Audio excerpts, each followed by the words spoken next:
Mu gihe rero mu mujyi wa Perth muri Australia hatangiraga iyo nama ya Commonwealth, ihuriro nyarwanda RNC akaba ari umutwe wa politiki utavuga rumwe na leta y'u Rwanda wakoresheje imyigaragambyo yo kwamagana ukuza kwa Perezida Paul Kagame muri iyo nama. U Rwanda rwemewe muri uwo muryango mu mwaka wa 2009 akaba ari bwo bwa mbere rero rwari rwitabiriye inama nk'iyo. Navuganye na Gervais Condo ushinzwe ububanye n'amahanga mu ihuriro nyarwanda RNC wari muri iyo myigaragambyo. Iyo myigaragambyo y'uyu munsi yateguwe n'ihuriro nyarwanda RNC rifatanyije n'abanyarwanda batuye muri Australia ndetse n'abagenzi babo b'abanyekongo n'abarundi. Abarundi se bajemo gute? Abarundi dufite ibintu tugenda duhuriraho hose bibera muri bihugu byo mu biyaga bigari. Ikibaye mu Rwanda ugasanga kirakora ku Burundi, ikibaye ku Burundi ugasanga kirakora ku Rwanda. Buryo rero igihe cyose habaye ibintu nka biriya nabo bavuga ati dusanga natwe turiko bitureba.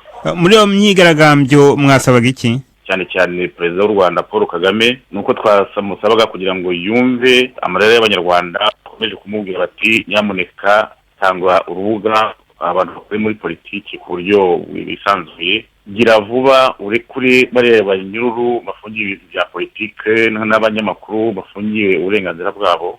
Twamubwira duti kora ibishoboka ushireho inzego z'ubutegetsi zigenga atari inzego z'ubutegetsi zikorera perezida gusa wenyine kugira ngo zikorere abanyarwanda. Twanamubwira duti nyamuneka nimureke ibintu byo kugenda musiga ibara abantu bose bagerageje ngo barakunenga imikorere y'ubutegetsi.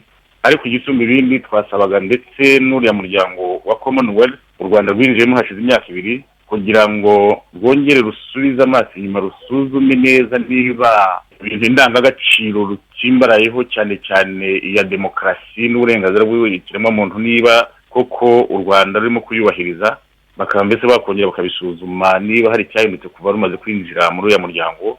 Usibye kwigaragambya se hari ikindi kintu mwaba mwakoze? Ikindi kintu twari twakoze mbere yo kwigaragambya, twoherereje abategetsi bo muri iki gihugu, ndavuga Minisitiri w'Intebe, Minisitiri w'Ububanyi n'Amahanga, inyandiko twise memorandum yerekana ko ibintu byifashe mu Rwanda, ndetse tunayohereza na Secretary General na Munyamabanga Mukuru wa Commonwealth bababwira ko ibintu byifashe hariya. Baranabyakira batubwira ko byabageze mu ntoki. Inama rero izarangira ku cyumweru. Hari ikindi kintu muteganya gukora? Oya, twari twasabye uburenganzira bwo kugira ngo dukore imyigaragambyo, babuduha uyu munsi gusa kuva saa 2 kugeza saa 11. Nibwo uburenganzira twari dufite, ntabwo rero twakora ibintu birenze uburenganzira twari dufite ubwo byarangiranye n'uyu munsi. Iyo habaye imyigaragambyo nk'ingiyi irwanya leta, hari gihe haba n'iyindi ishyigikira leta, yo yaba yabaye? Ntabwo iyo kushyigikira leta ntabwo yari kubasha kuba, kuko barabigerageje baba basabye uruhusa bababwiye ko bashyigikiye leta, barababwira bati na perezida bahando tuzi ko azabakira. Ntabwo rero mwajya gukora imyigaragambyo niba mushaka kugira ngo mushyigikire muzagende mushyigikire mu cyumba azabakiriramo.